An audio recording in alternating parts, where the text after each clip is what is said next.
The Pacific Research Station sat like a metal island 30 miles off the California coast, its solar panels gleaming under the afternoon sun. Dr. Jake Morrison wiped the salt spray from his face as he hauled the day's samples aboard, his weathered hands steady despite the rolling deck.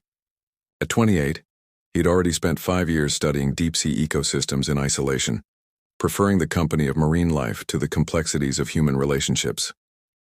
"Jake, we've got a visitor coming in on the supply chopper," called out his research partner Tom Bradley from the communications bay. Some hotshot geneticist from the European Space Consortium, Dr. Lysira Veltar. Jake frowned, securing his specimen containers.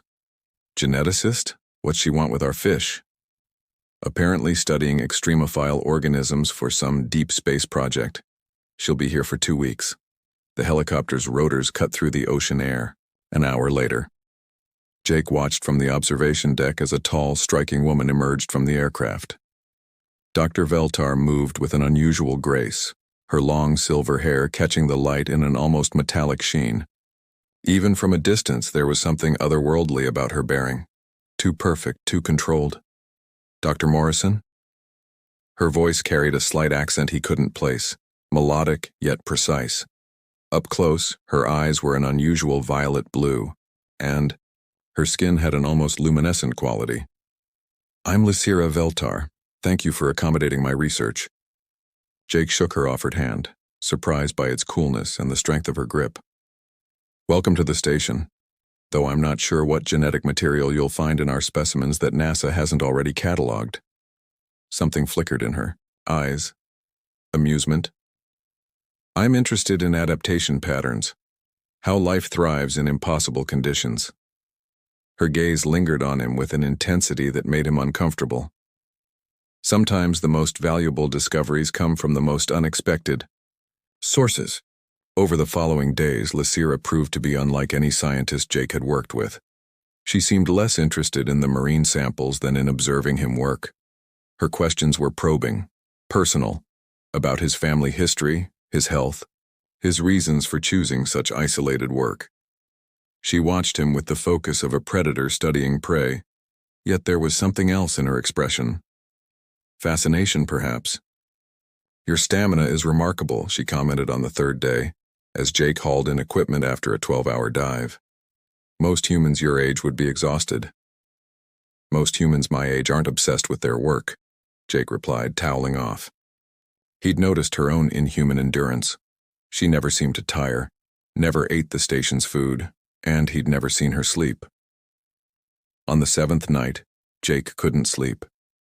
He found Lysira on the observation deck, staring at the stars with an expression of profound longing. In the moonlight, her skin seemed to glow faintly, and he realized with a start that she wasn't entirely human. "You're not from the European Space Consortium, are you?" he said quietly. She turned, and for the first time her perfect composure cracked. "No, Jake Morrison, I am not." She seemed to steel herself. "I am Commander Lysira of the Thalvari Exploration Corps. I have traveled across the galaxy to find you." Jake's world tilted. "To find me? Why?" "Because my people are dying," she said, her voice heavy with centuries of sorrow. "And you, Jake Morrison, carry within your DNA the key to our survival. A genetic marker so rare that only 1 in 50 million humans possess it." She stepped closer, her alien beauty both terrifying and mesmerizing. "I have come to ask something of you that will sound impossible. I have come to ask you to help save my species."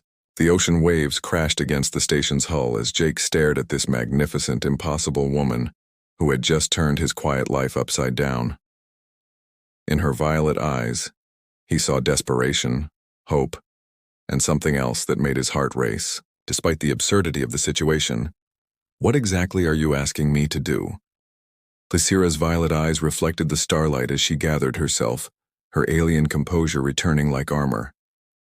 "My people, the Thalvari, once numbered in the billions across 7 star systems. We were explorers, philosophers, lovers of beauty and knowledge." Her voice carried the weight of millennia. "But something went wrong 3 centuries ago. Our fertility rates began declining. Now fewer than 10 million of us remain, and births have virtually ceased. Jake's mind reeled. And you think I can help how? Your genetic code contains markers. We call the Genesis strand, ancient DNA that predates modern human evolution. It's compatible with our biology in ways that could restore our reproductive capabilities. She moved closer, her presence both alien and intoxicating. We need genetic material from carriers like you to create hybrid offspring that can breed with pure Thalvari. You're talking about breeding, Jake said bluntly. With you. Initially, yes. Lysira's clinical tone couldn't quite hide something deeper. The process would require multiple genetic samples over several months along, with close biological monitoring to ensure compatibility. Jake turned away, his hands gripping the deck railing. The rational part of his mind screamed that this was insane, yet something about her desperation, her otherworldly beauty, called to him. Why me specifically? You said 1 in 50 million. Humans have this marker. True, but not all carriers are viable. You possess the strongest concentration we've detected, plus optimal physical and mental characteristics. Her voice softened. I've observed you for days, Jake. You're intelligent, adaptable, and she hesitated. There's something about your life force that resonates with our species in ways I don't fully understand. Life force? Jake turned back to face her. You make it sound mystical. Perhaps it is. Lysira stepped closer, close enough that he could see the faint luminescence of her skin. The Thalvari were once deeply connected to what you might call spiritual energies. We've lost much of that connection, become too focused on science and logic. But when I'm near you, I feel something awakening that I thought was dead in my people. Her hand touched his arm, and Jake felt a strange electric warmth spread through his body. Her touch was unlike anything he'd experienced, not just physical, but somehow reaching deeper, touching parts of himself he didn't know existed. What would this process actually involve? He asked, his voice rougher than intended. Initially, medical examinations to confirm compatibility, then genetic collection, through intimate contact. Her clinical words contrasted sharply with the heat building between them. As a mature Thalvari female, I'm equipped to process and adapt human genetic material. The process would be pleasurable for both parties. Jake's pulse quickened. And after that? If successful, I would return to my people with the adapted genetic material. If not, she looked away. My people would send others to try different approaches. But not you. No, not me. Something vulnerable flashed across her perfect features. This is likely my only mission to Earth. They stood in silence, the weight of her request settling between them. Jake studied her face, beautiful in an otherworldly way but marked with an ancient sadness that spoke of watching civilizations rise and fall. You said you've been observing me. What did you see? Lysira's composure cracked slightly. A man who chooses isolation not from misanthropy, but from an understanding that most humans operate on superficial frequencies. You think deeply, care, profoundly, yet remain detached enough to make difficult decisions. She paused. You're not afraid of the unknown. I'm terrified right now, Jake admitted, yet you haven't run away or dismissed me as delusional. Jake laughed despite himself. Hard to dismiss someone who glows in the dark. For the first time, Lysira smiled, a genuine expression that transformed her face from alien perfection to something warmer, more accessible. We don't actually glow, it's bioluminescent bacteria in our skin that respond to emotional states. So right now you're feeling uncertain, hopeful, and something else I lack words for in either of our languages. Jake moved closer, drawn by forces he couldn't name. If I agree to this, what happens to us? Is this just a biological transaction? I don't know, Lysira whispered, her alien beauty suddenly vulnerable. I came here expecting a simple genetic harvest. I didn't expect to find someone who would make me question everything I thought I knew about duty, survival, and what it means to truly live. Their faces were inches apart now, the space between them charged with possibility and danger. "Show me," Jake said quietly. "Show me what you're really asking." Lysira's quarters aboard her concealed ship were unlike anything Jake had ever seen. The walls seemed to pulse with soft, organic light, and the air carried a faint ozone scent mixed with something floral and intoxicating. Technology and nature blended seamlessly, crystalline surfaces that responded to touch, furniture that seemed grown rather than manufactured. "This is beautiful," Jake breathed, running his hand along a wall that warmed under his touch. "Thalvari design reflects our belief that function and beauty are inseparable," Lysira explained, her voice softer in this intimate space. She'd shed her human disguise, revealing clothing that seemed to be made of liquid starlight. "Are you ready for the compatibility assessment?" Jake nodded, his heart hammering. Over the past week, their relationship had shifted from alien encounter to something deeper. Their conversations had grown personal, intimate in ways that transcended species. Now standing in her private chamber, the weight of what they were about to do settled over him. "The process isn't purely clinical," Lysira said, approaching with a crystalline device. "Thalvari reproduction involves emotional and psychic bonding as much as physical joining. For the genetic adaptation to work, there must be genuine connection between partners." "Connection," Jake repeated, watching the way the strange light played across her silver hair. "Is that what this is?" Instead of answering, Lysira placed the device against his chest. Immediately, warmth spread through his body, and he gasped as he felt something extraordinary, her emotions flowing into him like a gentle tide, wonder, fear, longing, and underneath it all a profound loneliness that made his heart ache. "What did you just do to me?" "Opened a temporary psychic link. It's necessary for the process, but also—" She hesitated. "I wanted you to understand what you mean to me. What this means to me." Jake reached for her, cupping her luminescent face in his hands. Through their connection, he felt her surprise at the tenderness of his touch, her wonder at the emotions he stirred in her. "Your people lost the ability to feel like this? We became too focused on logic, on survival. Emotions were seen as inefficient, dangerous." Her eyes closed as his thumb traced her cheek. "But with you, I remember what it was like when my people were truly alive. Their first kiss was electric, literally." Jake felt energy course between them as their lips met, a harmonic resonance that seemed to awaken every cell in his body.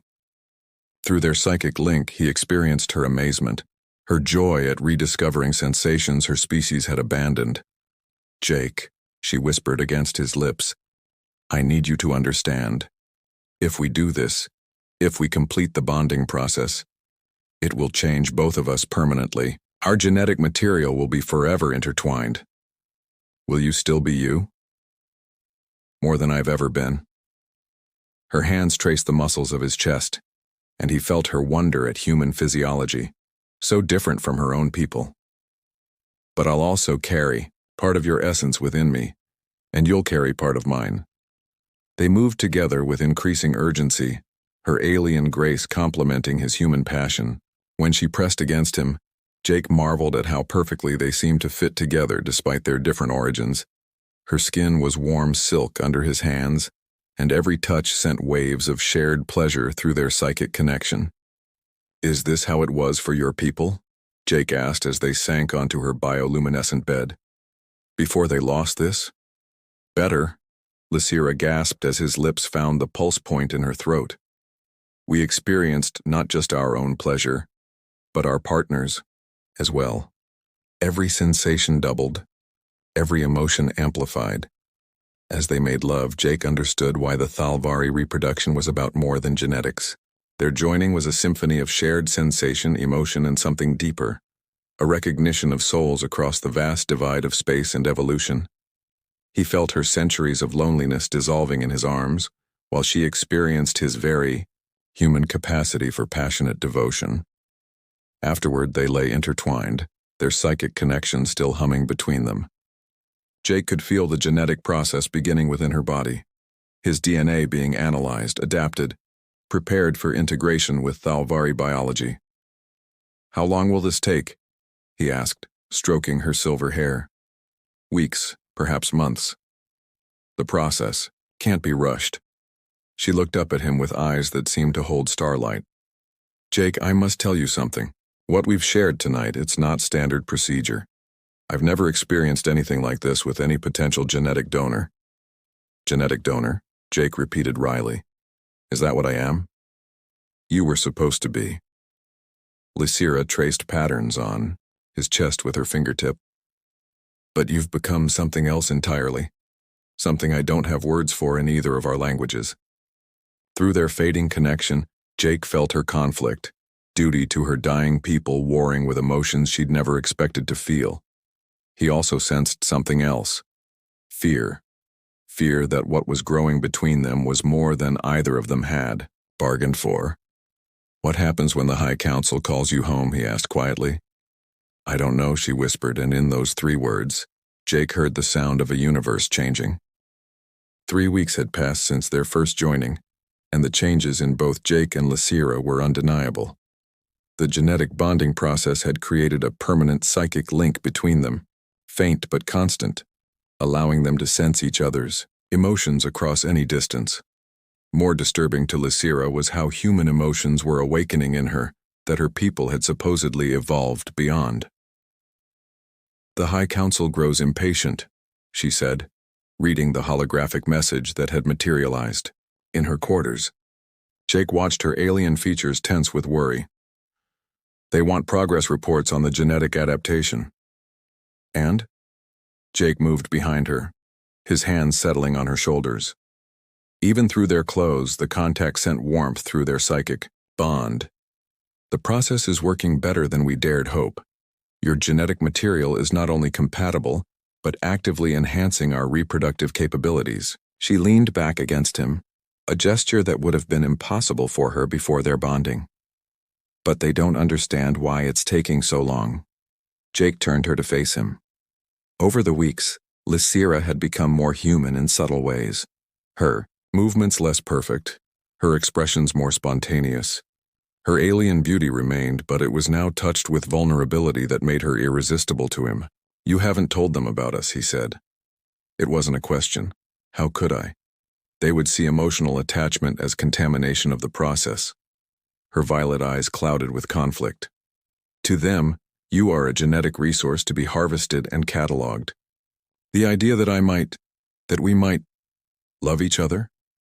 Jake finished quietly. The word hung between them like a bridge neither quite dared to cross. Through their bond, Jake felt Lysira's terror at the concept, not fear of the emotion itself, but fear of what it meant for her mission, her people, her duty. "My species doesn't experience what you call romantic love," she whispered. "We have appreciation, respect, physical compatibility, but this consuming need to be with another being, this willingness to sacrifice everything for their well-being, it's not part of our nature." "Maybe it was once," Jake suggested, pulling her closer. "Maybe that's part of what your people lost." Their kiss was desperate, tinged with the knowledge that time was running out. Each touch, each shared breath carried the weight of impossible choices ahead. When they made love now, it was with an intensity that seemed to bridge not just their bodies but their very souls. Afterward, as they lay tangled in the bioluminescent sheets, Lysira's composure finally cracked completely. "I can't do this," she said, tears streaming down her perfect cheeks, another human trait she'd acquired. "I can't complete the mission and lose you, but I can't abandon my people to extinction." "What if we found another way?" Jake asked, wiping her tears away. "What if I came with you?" Lysira sat up, staring at him in shock. "Jake, you don't understand what you're suggesting. Thalvari space is nothing like Earth. The atmospheric requirements, the social structures, the technology. You couldn't survive. Your medical technology could adapt me, couldn't it? The same way it's adapting my genetic material? Theoretically, yes, but the process would be irreversible. You would no longer be entirely human, and there's no guarantee the Council would accept you as anything more than a breeding specimen. Jake was quiet for a long moment, processing the magnitude of what he was considering. Through their bond, Lysira felt his determination crystallizing. "There's something else," she said softly. "The genetic adaptation process has been affecting me as well. I'm becoming more human with each joining. If this continues, I may no longer be acceptable to my own people." "Would that be so terrible, Jake?" Her voice broke. "I've lived for over 2 centuries. I've seen the rise and fall of civilizations, traveled to the edge of the galaxy. My people, my culture, my entire identity. It's all I've ever known. But are you happy?" The question struck her like a physical blow. Through their psychic link, Jake felt her struggle with a concept her people had abandoned long ago. "I don't know what happiness is," she admitted. "But when I'm with you, when I feel what you feel through our bond, I think I understand why humans cling to such emotions, despite their inefficiency. Because they make life worth living. Because they make us more than the sum of our parts." A soft chime interrupted them, another message from the High Council. This time the hologram showed not text but the image of a tall, imposing Thalvari, male with features similar to Lysira's but cold as starlight. "Commander Lysira," the figure intoned. "I am High Counselor Theron. Your extended silence concerns the Council. You will prepare for immediate extraction within 72 hours. The genetic samples you've collected will be processed at our primary facility." The message ended, leaving them in stunned silence. "They're coming for you," Jake said. "Yes." Lysira's voice was barely a whisper. "And when they arrive, everything we've built together will end."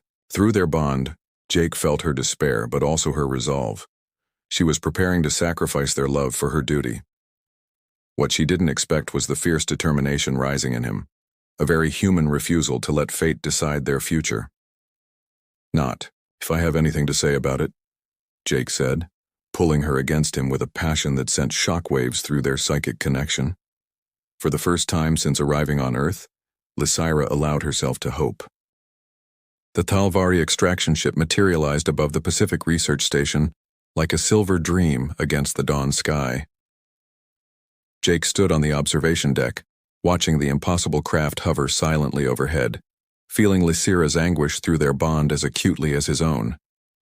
"They're here," she said, joining him. Her usual luminescent glow had dimmed to barely perceptible, her alien features drawn with exhaustion and grief. "How long do we have?" "Minutes. High Counselor Theron doesn't believe in delays." She touched his face with trembling fingers. "Jake, what we've shared, it's been the most beautiful experience of my existence. But I can't ask you to sacrifice your world, your species, for someone you've known only weeks." Through their psychic link, Jake felt her preparing to sever their connection, to make the choice easier for both of them. The thought filled him with a desperation that surprised him with its intensity. "You're not asking," he said firmly. "I'm choosing." Before she could respond, the air around them shimmered, and 3 figures materialized on the deck. Thalvari, in their full, otherworldly glory. High Counselor Theron was even more imposing in person, his silver hair flowing like liquid metal, his violet eyes cold and ancient. The 2 figures flanking him were clearly guards, their hands resting on weapons that hummed with alien energy. "Commander Lysira," Theron's voice carried the weight of absolute authority. "You will explain this delay. Our people grow weaker with each passing cycle." "High Counselor," Lysira straightened, her military bearing returning. "The genetic adaptation process has proven more complex than anticipated. The human designated as primary donor carries complications that require..." "Complications?" Theron's gaze fixed on Jake with the intensity of a predator studying prey. "This creature appears unremarkable by human standards. What complications could possibly warrant such extended contact?" Jake felt Lysira's internal struggle through their bond, duty warring with the emotions she'd discovered. To his surprise, it was he who spoke first. "The complication is that your commander has become something more than a genetic harvester," Jake said, stepping protectively in front of Lysira. "She's remembered what it means to truly live." Theron's expression shifted to something approaching disgust. Emotional contamination. I had hoped our reports were mistaken. He gestured to his guards. Sedate the human and prepare Commander Lysira for decontamination. No! Lysira moved with inhuman speed, placing herself between Jake and the guards. High Counselor, you don't understand. The emotional bonding isn't contamination, it's the key to our salvation. Explain. Lysira took a shuddering breath, her entire future balanced on her next words. The genetic adaptation isn't just about biological compatibility. The emotional and psychic bonding we've developed has enhanced the process exponentially. His genetic material isn't just viable, it's actively regenerating reproductive capabilities I thought were permanently lost. Fascinating if true, Theron said coldly. The human will accompany us for further study. As a prisoner? Jake demanded. As genetic material, Theron replied without emotion. Jake felt Lysira's horror through their bond, her realization that she'd just doomed him to a lifetime of clinical breeding. But to his surprise, her anguish was transforming into something else, a fierce protectiveness that seemed to awaken powers she'd forgotten she possessed. No, Lysira said, her voice carrying harmonics that made the air itself vibrate. I invoke the rite of bonded challenge. Theron's eyes widened, the first emotion Jake had seen from him. That ritual is ancient, obsolete. Our people abandoned such barbaric customs centuries ago. But the law remains, Lysira insisted. I claim this human as my chosen bondmate. By ancient right, you cannot separate us without trial by combat. Lysira, you would challenge the High Council itself for this creature?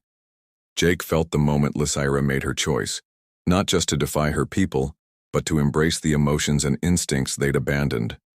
When she looked at him, her eyes blazed with a love so fierce it took his breath away. I would challenge the universe itself, she said simply. What followed was unlike anything Jake could have imagined. The ritual combat wasn't physical, but psychic. A battle of wills played out on a plane of existence he could barely perceive. Through their bond, he felt Lysira drawing on the emotional strength their connection had given her, using love as a weapon against the cold logic of her people. The contest lasted only minutes, but when it ended, Theron lay unconscious on the deck and Lysira stood triumphant, her entire body blazing with bioluminescent energy. You have won the right to keep your bondmate, one of the guards said, his voice filled with something approaching awe. But at what cost? You are no longer truly Thalvari. No, Lysira agreed, taking Jake's hand. I'm something new, something better. Theron stirred, his ancient eyes focusing on them with new understanding. The genetic samples, will you share them freely with our people? On one condition, Jake said, surprising everyone including himself. You allow others of your people to experience what we've experienced. Let them choose for themselves whether to rediscover these emotions. Theron was quiet for a long moment. Then slowly he nodded. Perhaps our evolution was not as complete as we believed. As the Thalvari prepared to depart, Lysira turned to Jake one final time. Are you certain? Once we begin the full bonding process, there will be no returning to your old life. Jake kissed her, pouring all his love and certainty through their psychic connection. My old life was just existence. This is living. 6 months later, Jake stood on the observation deck of a Thalvari research vessel, watching Earth grow, smaller in the viewport. The genetic treatments had changed him. He was stronger, longer-lived, able to survive in the alien environment of Thalvari space. But more importantly, he'd helped change an entire civilization. The first generation of human Thalvari hybrids were already showing signs of the emotional renaissance that would save both species from extinction, not through pure genetics, but through the rediscovery of what it truly meant to love. Any regrets? Lysira asked, joining him at the viewport. Her pregnancy was beginning to show, the first natural Thalvari conception in over a century. Only one, Jake said, pulling her close. That it took the universe so long to bring us together. Through their permanent psychic bond, he felt her laughter, her joy, and beneath it all, the steady pulse of a love that had literally saved 2 worlds. Sometimes the greatest discoveries couldn't be found in the depths of any ocean. They could only be found in the courage to love across impossible distances.